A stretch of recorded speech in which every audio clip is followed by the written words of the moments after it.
దగ్గర 25 మంది వచ్చారు. అదే చూసుకుంటారు, పర్వాలేదు. ఆ ధైర్యం మీద ఇంకా రావడం మానేస్తున్నారేమో లేదు. తర్వాత మళ్ళీ మార్చిలో విషయాలన్నీ మీకు గ్రూపుల్లో గ్రూప్ ద్వారా మేము తెలియపరుస్తున్నాం. మీరు అందరూ చూస్తున్నారు గ్రూప్లో కూడా. సో మనం ఏం చేశామంటే పోలీస్ స్టేషన్లో ఒక్కొక్క పోలీస్ స్టేషన్లో కేసులు తీసుకుంటూ వచ్చాం. మనకి మన కమిషనర్ గారు కూడా చాలా హెల్ప్ చేశారు.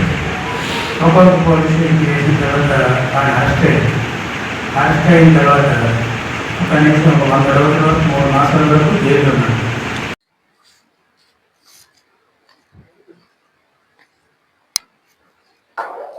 మనకి మొట్టమొదటి ఏం చెప్పుకోవాలంటే హైదరాబాద్ వాళ్ళకి పొన్నూరు వాళ్ళకి మనకు కూడా హైదరాబాద్ వాళ్ళకి మాట్లాడుతుంటాను, వాళ్ళు కూడా అదే అనుకుంటారు.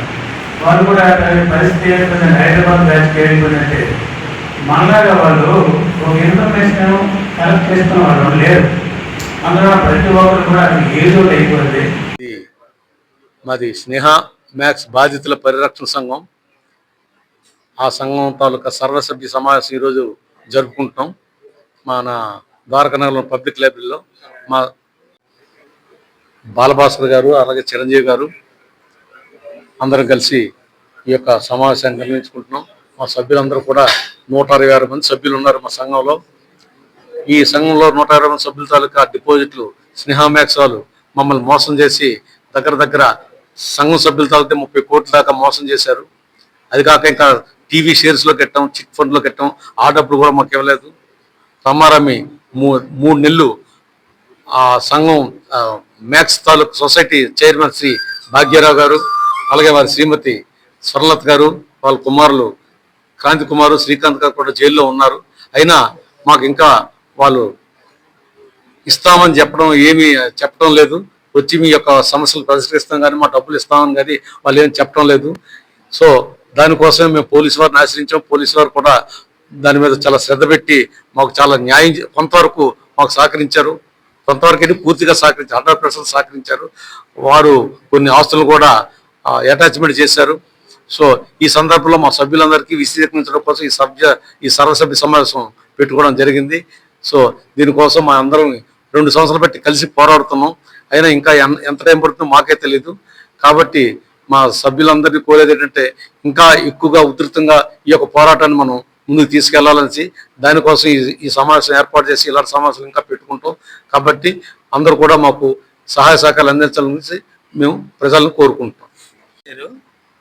ఆయన ఏం చేశాడంటే అంబేద్కర్ భావజాలాన్ని విస్తృతపరచాలి, పే బ్యాక్ టు సొసైటీ, పుస్తకం లేకుండా చదువు అయిపోకూడదని ఎస్సీ ఎస్టీ వర్గాల్లో ఉద్యోగం చేసి రిటైర్ అయిపోయిన వాళ్ళ తాలూకా మనోభావాలను ఆయన ఏం చేశాడంటే ఒకరు ఎక్స్పర్ట్ చేసి వీళ్ళ తాలూకా రిటైర్మెంట్ డబ్బులన్నీ కూడా ఈ స్నేహ మ్యాక్స్ ఆర్గనైజేషన్లో కొన్ని కోట్ల రూపాయలు రిటైర్ అయిన డబ్బులందరూ కూడా 12% ఇంట్రెస్ట్ అని ఆశ చూపెట్టి ఇండ్యూస్ చేశాడు అన్నమాట.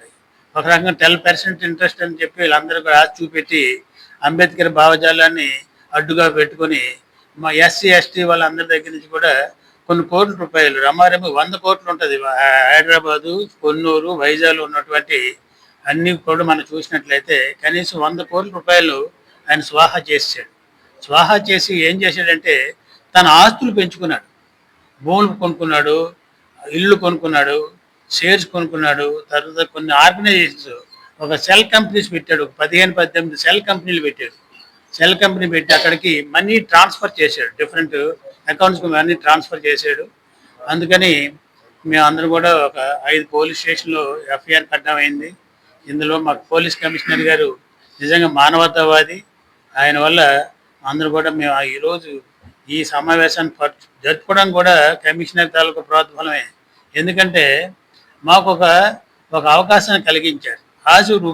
వచ్చి ఆయన వల్ల మాకు సహకారం జరుగుతుంది. ఎలాగంటే మాకున్నటువంటి ఇతనుకున్న ప్రాపర్టీస్ ఈరోజు అటాచ్మెంట్ జరిగాయి. ఏ bird in hand worth two in the bush అని ఒక ప్రోవర్బ్ ఉంది. అలాగా మన